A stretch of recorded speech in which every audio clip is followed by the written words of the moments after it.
Wisconsin University, my speech class of fall semester 1. My name is Tyler Stump, and this is my informative speech over the resurrection.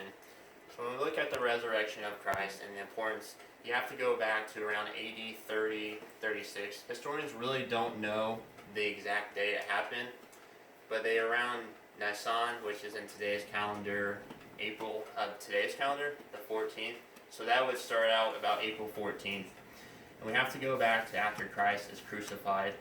And the Roman soldiers, if you remember the story of Christ and the two thieves on the cross, they break his legs, but they don't break his legs, fulfilling the typology. And I want to explain what typology is. In Christian theology and biblical exegesis is a doctrine or theory connecting the relationship of the OT and NT, or merely the provisions of Christ. So pretty much, when you go back to the OT, some of the metaphors, like the lamb that was slain, the ladder that held to Christ, or Jacob going to heaven, and so forth and so on.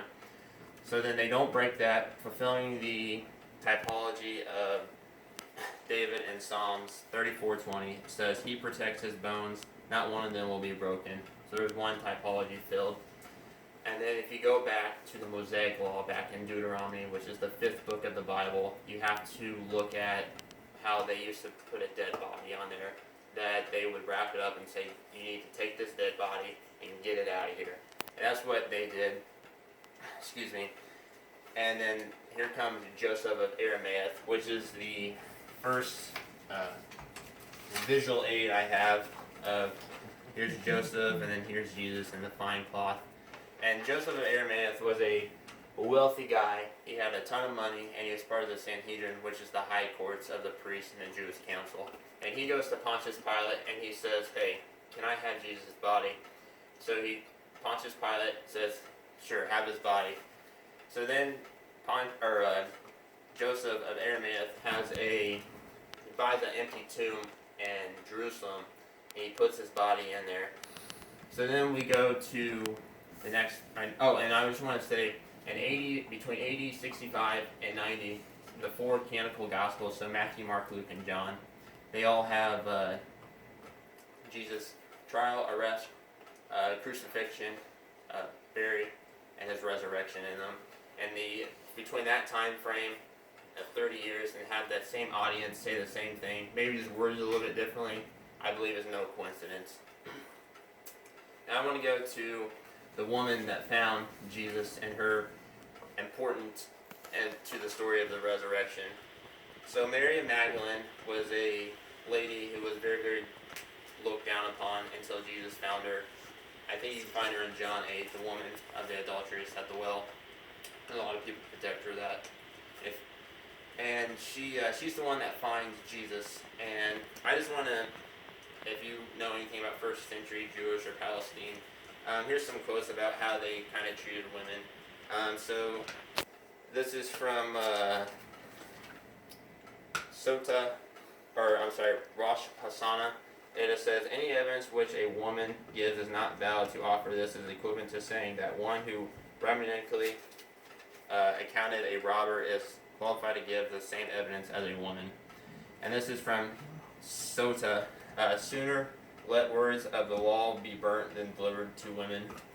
So obviously we're thankful that Mary Magdalene had a big impact on the resurrection of Christ. And if you are interested, this is my second visual aid. If you ever see hear the stories, here's Mary, the mother of James, so Jesus' real mother, the half-brother of James, and then Mary Magdalene and the angel that comes to them in the gospel saying, "Why do you look for Jesus, for he has already risen?"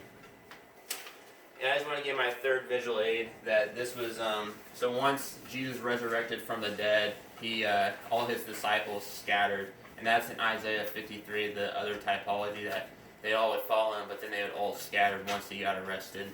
So here's the 11 disciples minus Judas after he killed himself, and with Thomas. And here's Jesus talking to them about going to make disciples in the world, and really the start of the church history after Pentecost, once you get into the books of Acts, chapter 2-ish. My last point is, obviously, if you ever heard of Apostle Paul before, he wrote a lot of the epistles in the Bible. And in about Acts chapter 9, we see Paul, he hated Christians back in that time, and Christians were very looked down upon. He has this encounter on the road to Damascus, and he says Jesus has a encounter with him after he has ascended to heaven, like 50 days afterwards. And you see this, and he starts to get inspired to write all this. That's enough about Paul, but in 1 Corinthians 15, verses 3 through 8, which was written between AD 53 and AD 57, he talks to the audience of the Corinth church and says, first, it's about the body of the resurrection, that he goes to Cephesus, which is Peter in Greek, or Petros in Aramaic, and then he has 500 brothers and sisters that witnessed Christ to this day, or during his day, which is no coincidence that it was almost 20 years later, and these people saw the same thing. And some people were dead at that point too. And then obviously the disciples, and so on and so forth. So that's my speech for today. My main goal was to just inform you guys about the resurrection. I hope you have a different view on it. And if you have any questions or concerns, please just let me know.